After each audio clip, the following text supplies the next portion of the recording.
जय हिंद, वंदे मातरम। जैसे कि एक वीडियो आप लोगों ने देख लिया होगा धर्मशास्त्र का कि कौन कौन से किस प्रकार के किस लेवल के प्रश्न आए थे, उसी प्रकार मैं ये वीडियो लाया हूँ पहले प्रश्न पत्र का जो कि सामान्य ज्ञान का है।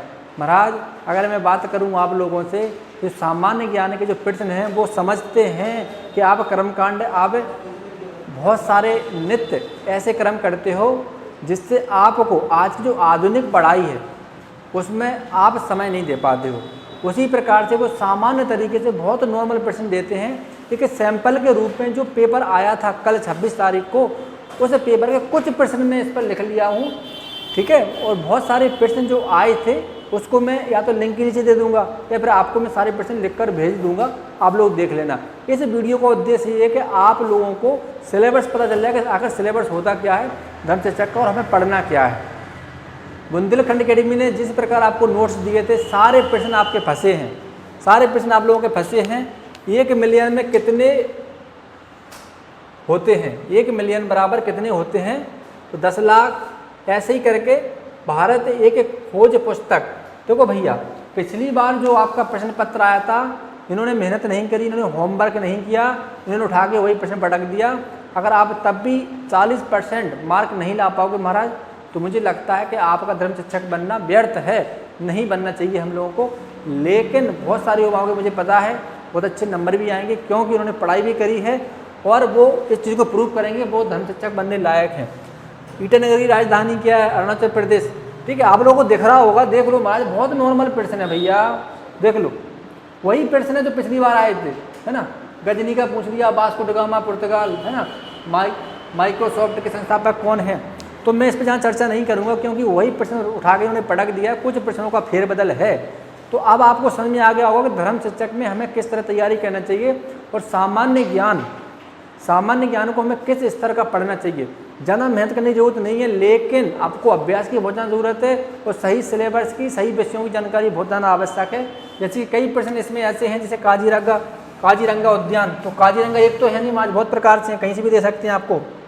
श्वेत क्रांतियाँ भी बहुत प्रकार की हैं। झंडा का केसरिया रंग, है ना। जर्मनी अमेरिका के बंदर अटैक पर्ल हार्बर, है ना। ऐसे करके बुद्ध की मृत्यु कहाँ हुई। तो ऐसे नॉर्मल जो प्रश्न हैं, क्योंकि सैंपल ग्रुप में मैं आपको समझाने की कोशिश कर रहा हूँ कि ये लेवल था। अगर इस पेपर को अगर आप नहीं कर सकते, आप आरटीजीएसईओ बनने का सपना छोड़ दो महाराज। आप लोगों का जो लेवल है क्योंकि आपकी उम्र ज़्यादा होती है, उन्हें भी पता है कि बंदा इस समय सामान्य ज्ञान नहीं पढ़ सकता, उसकी बुद्धि स्थिर नहीं होती है, गृहस्थी के बहुत सारे काम होते हैं। क्योंकि जो उम्र है आरटीजीएसईओ की वो 25 से 34 साल है, तो 25 से 34 साल वाला बंदा लगभग पढ़ाई छोड़ देता है, शादी विवाह हो जाता है, वो इतना फोकस नहीं कर पाता। इसलिए उन्होंने जो पेपर दिया है वो बहुत नॉर्मल तरीके से दिया है, आपको चांसेस दिया है धर्म शिक्षक बनने का। अगर आप 20 नंबर अभी भी नहीं कर पाओगे महाराज तो थोड़ा सा गंभीर है ये बात। अगला जो पेपर होने वाला है ऑनलाइन परीक्षा है, उसके लिए आपको एक चेतावनी हो जाएगी, एक सीख हो जाएगी, उसके लिए एक अनुभव आपके पास प्राप्त हो जाएगा कि हमको पढ़ना क्या है, किस टाइप का पेपर आता है। लेकिन ध्यान रखना अगला जो पेपर होगा वो इतना सरल नहीं होगा, इससे हार्ड होगा। मैं फिर से बोल रहा हूँ, तो एक सैंपल के रूप में आपको दिखा रहा था जीके के कल जो प्रश्न आए थे धर्म शिक्षक की परीक्षा में बहुत सामान्य थे, लेकिन बंदों को कठिन इसलिए लगी क्योंकि बंदों का अभ्यास नहीं था। और आप मुझे पता है कि आप लोग संस्कृत के छात्र हो, आप सामान्य ज्ञान के छात्र नहीं हो, आप टेक्निकल नहीं हो, आप नॉन टेक्निकल हो, आप तकनीक नहीं हो महाराज।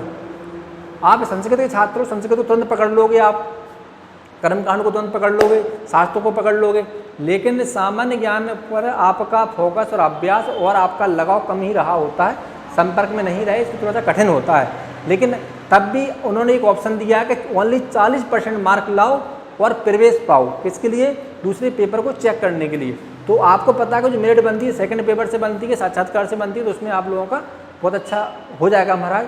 बहुत बहुत सभी को शुभकामनाएं। अगर आप कोई भी वीडियो चाहते हो, नोट्स वगैरह कुछ चाहते हो, पुस्तक चाहते हो या ऑनलाइन क्लासेस के माध्यम से ऑफलाइन यहाँ पर आना चाहते हो, तो आप एक नंबर दिख रहा होगा उस पर संपर्क कर सकते हो।